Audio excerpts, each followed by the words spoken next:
أعوذ بالله من الشيطان الرجيم. بسم الله الرحمن الرحيم. الحمد لله رب العالمين، والصلاة والسلام على أشرف الأنبياء والمرسلين وعلى آله وأصحابه أجمعين. Amma ba'du.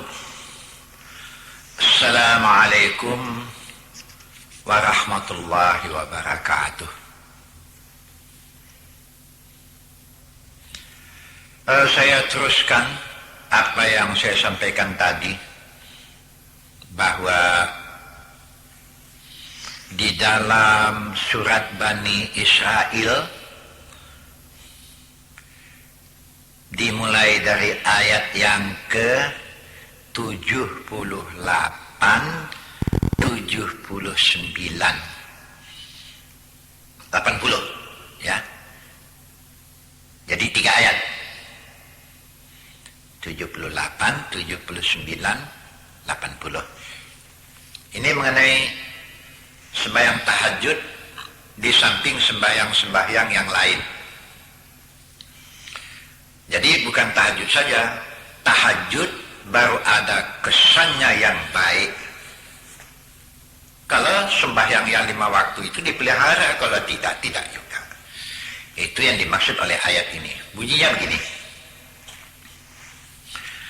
Aqimis salata liduluki syamsi ila ghasaqil laili wa Qur'anal fajri inna Qur'anal fajri kana mashhuda wa minal laili fatahajjad bih nafilatan laka asa ayyab'asaka rabbuka maqamam mahmuda wa qul rabbi adkhilni mudkhala sidqin wa akhrijni mukhraja sidqin waj'alli min ladunka sultanan nasira. Nah, ini dari surat Bani Israel. Saya artikan dulu ya. Aqimis salata liduluki syamsi. Hendaklah engkau dirikan sembahyang di waktu gelincir matahari sampai kelam malam, ila ghasaqil laili, sampai kelam malam. Wa Qur'anal fajri, dan dirikanlah sembahyang subuh.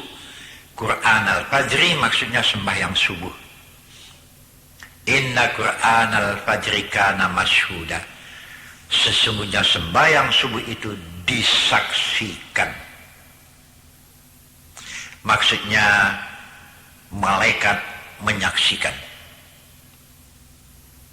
Itu karena pentingnya sembahyang subuh ya. Tentu saja dimaksud dengan ghasaqil laili duluki syamsi. Ghasaqil laili ini sembahyang di waktu siang, zuhur, asar.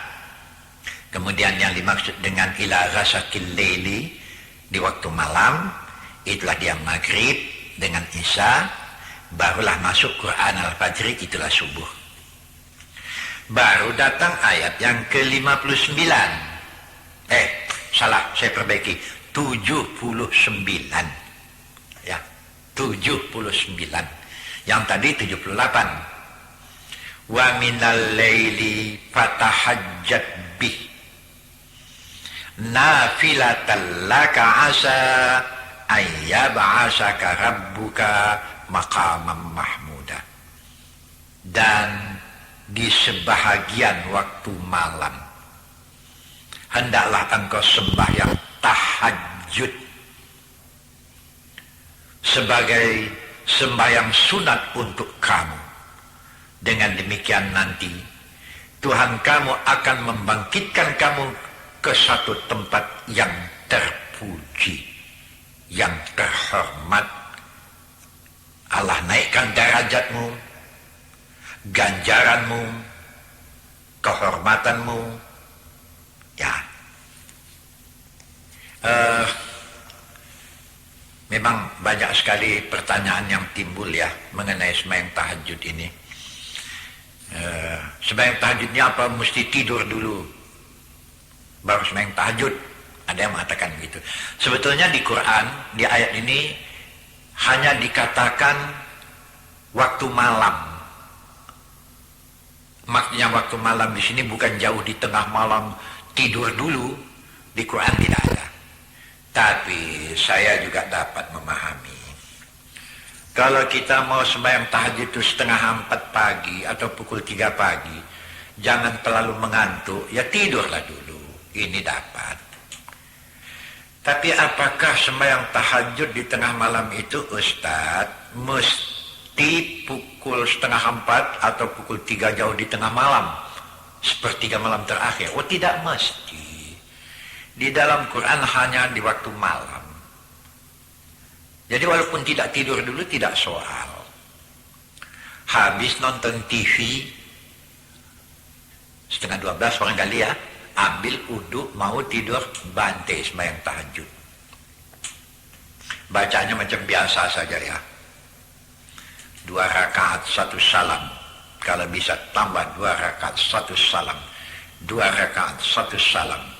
2 rakaat 1 salam. Kemudian tutup dengan witir. Bacaannya serupa saja. Ini macam sembahyang sunat-sunat biasa tuh. Baca ayatnya pun mana yang hafal saja. Tutup dengan witir. Ya. Witir 3 rakaat. Jadi mau 5 boleh. Tidur. Oh, tentram jiwa tuh ya. Rasa gelisah itu hilang. Kalau belum mau tidur, tambah dengan baca Quran. Syifa'ul lima fis sudur. Itu mententramkan jiwa itu ya. Obat hati. Tatma'innal qulub. Kan itu yang bahagia hidup di dunia. Bahagia bagaimana mau dicari di dunia ini lagi? Ya kaya cari juga lah. Pangkat cari juga lah. Nah, habis assalamualaikum apa doa. Ini dituntunkan oleh Allah. Ini dapat dilihat pada ayat yang ke-80. Berdoa ya, waqul, berdoalah. Ini doanya. Ibu-ibu, bapak-bapak yang selalu mendengar ceramah saya, doa ini tetap saya baca. Bukan saja waktu mau ceramah, tapi bahkan di rumah pun habis sembahyang mau tidur, doa ini jadi doa saya ini. Jadi doa kita semua lah. Rabbi adkhilni mudkhala sidqin wa akhrijni mukhraja sidqin waj'alni min ladunka sultanan nasira. Berdoalah, hai Tuhanku, masukkanlah aku dengan cara yang baik, dan keluarkanlah aku dengan cara yang baik, dan jadikanlah bagiku di sisimu satu keterangan yang menolong. Bisa juga diartikan sultan ini kekuatan. Bisa juga diartikan dengan kekuasaan. Yang dimaksud kekuasaan di sini bukan jadi menteri, jadi gubernur, bukan itu maksudnya. Ya. Kekuasaan di sini apa kita katakan didengar dan dipatuhi orang. Ya. Rabbi adkhilni mudkhala sidqin, wahai Tuhanku, masukkanlah aku dengan cara yang baik, dan keluarkanlah aku dengan cara yang baik, dan jadikanlah bagiku di sisimu satu sultanan nasirah, keterangan yang dapat menolong, kekuasaan yang dapat menolong. Jadi ya, masuk ke dalam suatu urusan dengan cara baik dan keluar daripadanya dengan mendapat yang baik. Kan di dalam kehidupan dunia yang kita kerjakan banyak, yang kita buat banyak. Pada waktu mengerjakan berjalan dengan lancar, itu yang kita mohonkan dengan doa. Dan waktu sudah selesai berhasil dengan baik. Ala kulli ahwal, ya, dalam semua persoalan. Jadi bacalah doa ini. Kan kita senantiasa masuk ke satu pekerjaan, kemudian selesai keluar, masuk ke pekerjaan yang lain lagi, selesai keluar, masuk dengan baik, mudah, keluar, berhasil baik. Itu yang dimaksud dengan sidqin, ya. Nah, itulah di antara doa yang dilakukan, sudah melakukan sembahyang tahajud. Kemudian kalau bisa teruskanlah dengan membaca Quran yang isinya syifaun, merupakan penawar, ya. Ini di ayat 82 ini nanti, yang maksudnya wa nunazzilu minal Qur'ani ma huwa syifaun wa rahmah lil mu'minin wa la yaziduz zalimina illa khasara. Dan kami turunkan pula Quran, sesuatu yang bisa menjadi penawar dan rahmat. Nah, kembali kita kepada persoalan salat, ya, yang itu menjadi pokok pembicaraan kita, ya. Yang sembahyang tahajud ini itu hanya pelengkap. Kalau hati goyang apa sama sekali, yang dengan sembahyang 5 waktu tak juga tembus, tambahlah dengan sembahyang tahajud. Kita kembali kepada persoalan sembahyang yang wajib sajalah dulu. Ya, kita mauquta, ya, merupakan salat kewajiban yang harus kita lakukan pada waktu-waktu yang sudah ditentukan. Waktu Nabi Muhammad kembali dari peristiwa Mi'raj, di mana Nabi mengatakan dia mendapat perintah salat untuk dia dan untuk semua, di samping itu ada lagi yang diucapkan oleh Nabi. Hadis ini kita jumpai di dalam kitab Ihya Ulumuddin. Saya baca di sana. Atau ada yang lebih kecil daripada itu lagu, tapi juga ikhtisar dari Ihya Ulumuddin, Mau'izatul Mu'minin. Di situ dikatakan as-salawatul khams kafaratun lima bainahunna majtuni batil kabair. Sembahyang yang 5 waktu, antara waktu ke waktu, antara waktu ke waktu, itu dapat menghapuskan dosa-dosa yang kamu lakukan. Itu dapat, itu di kitab Ihya Ulumuddin atau di dalam kitab Mau'izatul Mu'minin. Umpamanya sembahyang subuh kita tadi, sudah sembahyang subuh, terjunlah kita ke masyarakat dengan segala tugas. Tiba zuhur kita sembahyang. Dosa-dosa yang diperbuat antara subuh dengan zuhur otomatis mendapat keampunan dari Tuhan. Habis sembahyang zuhur, terjun lagi ke masyarakat. Tiba asar sembahyang, hapus semua dosa antara zuhur asar. Begitu asar maghrib, maghrib isya, isya subuh, hapus semua. Majtuni batil kabair, selama tidak merupakan dosa besar. Itu pun dosa besar kalau karena 3 sebab dilakukan dengan sembahyang saja, sudah otomatis mendapat keampunan. Ya, karena silap, karena lupa, karena terpaksa, itu otomatis. Kemudian ada satu lagi yang ingin saya sampaikan di sini, ya. Kan pernah kita semua mendengar Tapi ini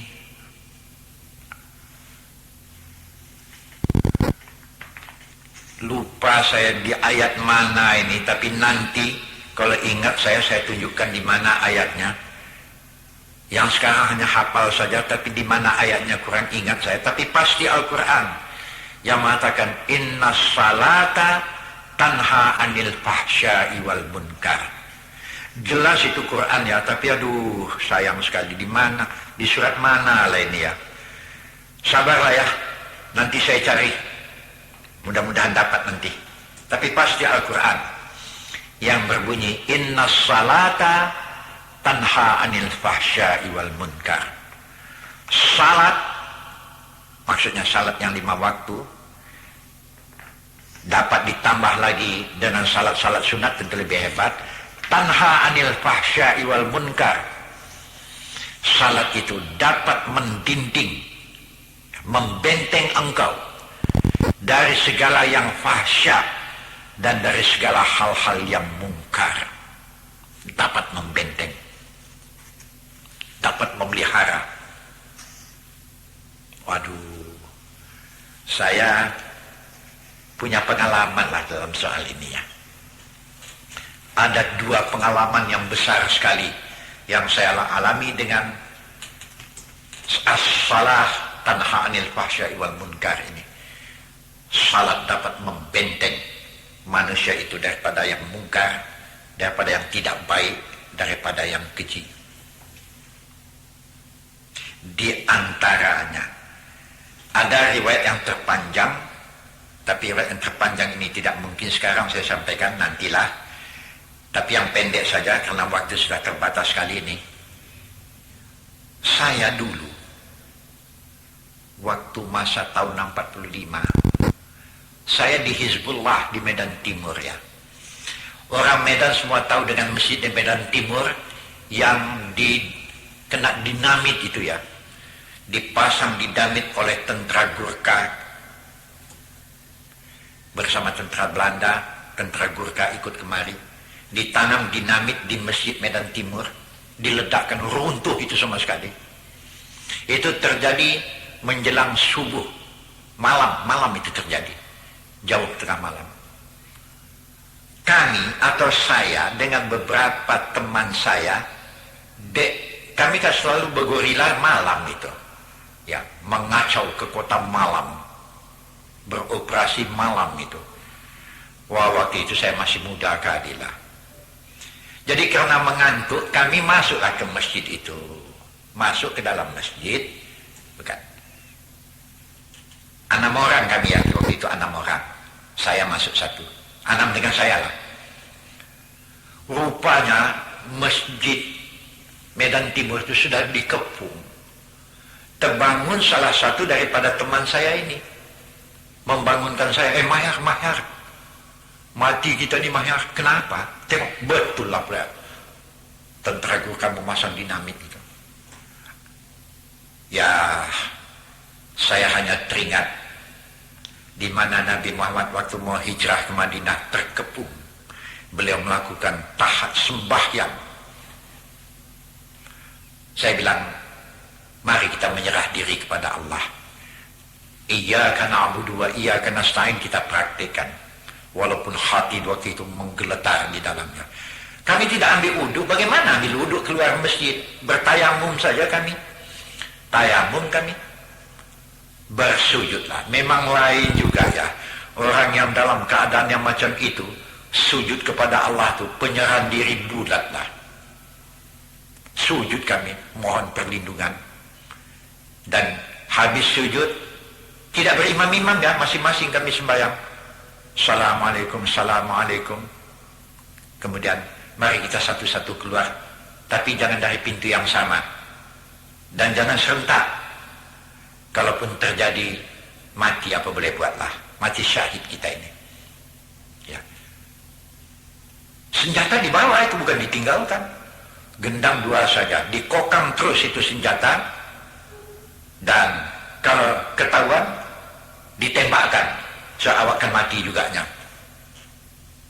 Ya Allah, betul ya, menjadi kenyataan di waktu itu ayat as-salat tanha 'anil fahsya'i wal munkar. Salat dapat mendinding manusia dari yang tidak baik, yang mungkar. Dan ayat yang saya bacakan sebelum ini, qad aflahal mu'minun alladzina hum fi salatihim khashi'un. Beruntunglah orang mukmin yang khusyuk dalam salatnya. Memang di waktu itu penyerahan diri bulatlah. Selamat kami sama sekali. Saya tak melihat-lihat keluar saja, saya mohon Tuhan lindungi. Tuhan lindungi saya.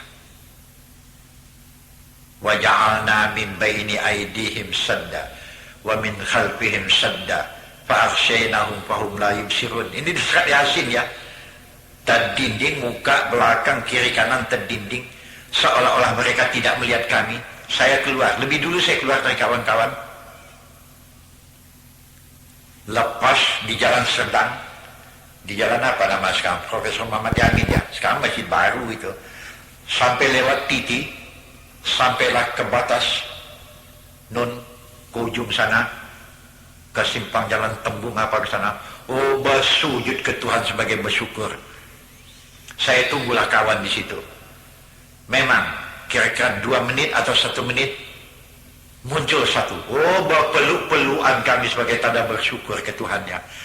Tak lama muncul satu lagi. Anam-anam kami jumpa di situ. Di waktu itu juga kami sujud syukur kepada Tuhannya. Di tanah tuh. Tak ada pakai alas tikar. Dengan genangan air mata sebagai tanda bersyukur ke Tuhan selamat. Innas salata tanha 'anil fahsya'i wal munkar. Betul-betullah di waktu itu salat menjadi kenyataan berkesannya. Oh, sejak itulah kami yang beranak minik mana pergi, asal masuk waktu sembahyang tak pernah kami lalaikan lagi. Karena pengalaman kadang-kadang ya yang macam ini bagus jadi perhatian. Ini datang sebahagian manusia, kalau sudah kacau otaknya, untuk menghilangkan kacau otak itu minum pula dia. Itu minum yang memabukkan itu. Ya Allah, apa enggak punya pimpinan selama ini tidak pernah mendengar atau tak ada yang memimpin dia ke arah yang baik? Tak tahu saya.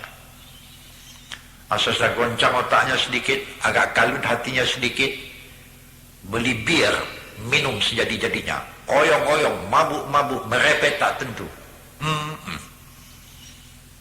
Tidak begitu, salah itu. Bukan makin aman kamu dengan yang semacam itu, makin kacau nanti. Bawa bersujud kepada Allah. Tapi di samping itu, yang 5 waktu jangan tinggalkan. Itu tiang dalam agama ya. Orang jelas di buku Syafi'i kita jumpa ini. Coba baca buku Syafi'i, buku Imam Syafi'i Al-Um. Di hadis Bukhari juga jumpa, di Tirmizi juga ada yang berbunyi man taraka salata muta'ammidan faqad kafara. Wah, ini mulai tajam nih ya. Man taraka salata, siapa yang memang sengaja meninggalkan sembahyang, muta'ammidan ya, sengaja tidak mau sembahyang. Man taraka salata muta'ammidan sengaja tidak mau sembahyang, faqad kafara. Kafara kafir, tambah dengan kalimat qad. Ini bagi orang-orang yang sudah sekolah sanawi, sudah belajar ilmu syarab, ilmu nahu. Qad ini litahqiq ya. Kata-kata pasti, menguatkan. Kalau ada kalimat qad, kemudian ada kalimat entah apa-apa di belakang macam qad aflahal mu'minun, ada qad, pasti, kata-kata pasti, sesungguhnya, penguat ya. Man taraka salata faqad, pakai qad ya. Siapa yang sengaja meninggalkan salat, tidak mau salat, faqad kafara, maka maka sesungguhnya lah orang ini kafir. Ya Allah, apa kabar kalau dia mati nanti ini? Oh, saya ada yang mendebat, tapi yang mendebat ahli ilmu lah.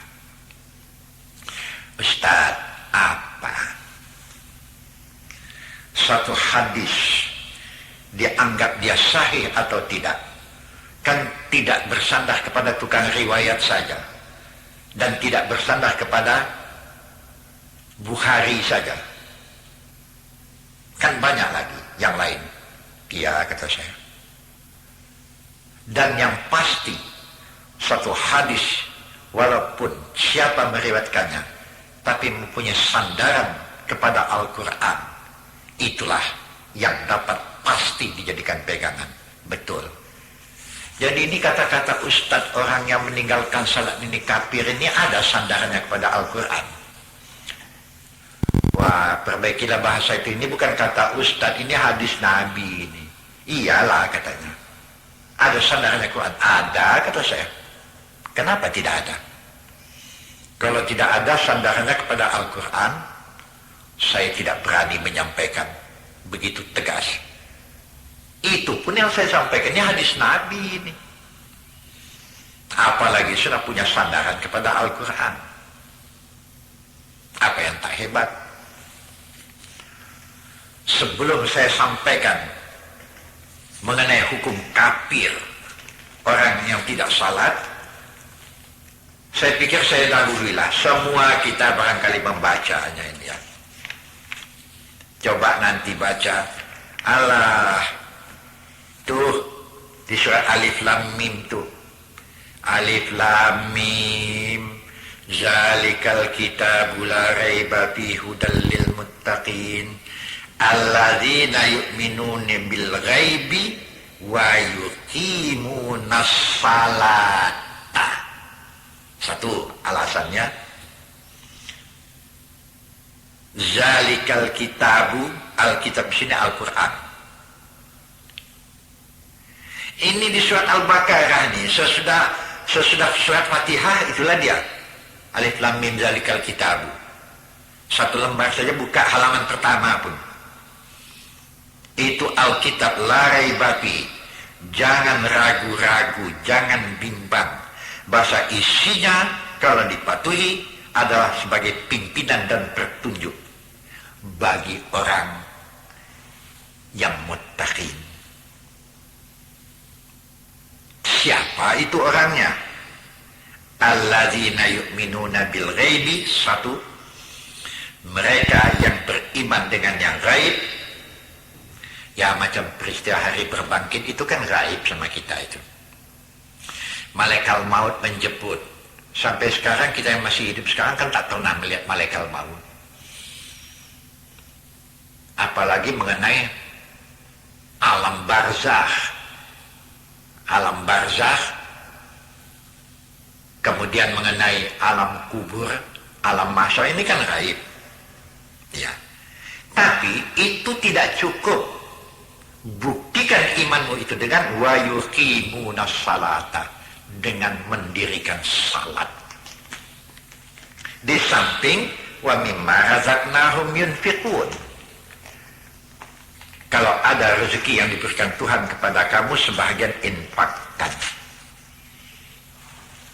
Jadi jelas di sini, betulkah kamu percaya kepada Allah dengan yang gaib? Iya, buktikan ini.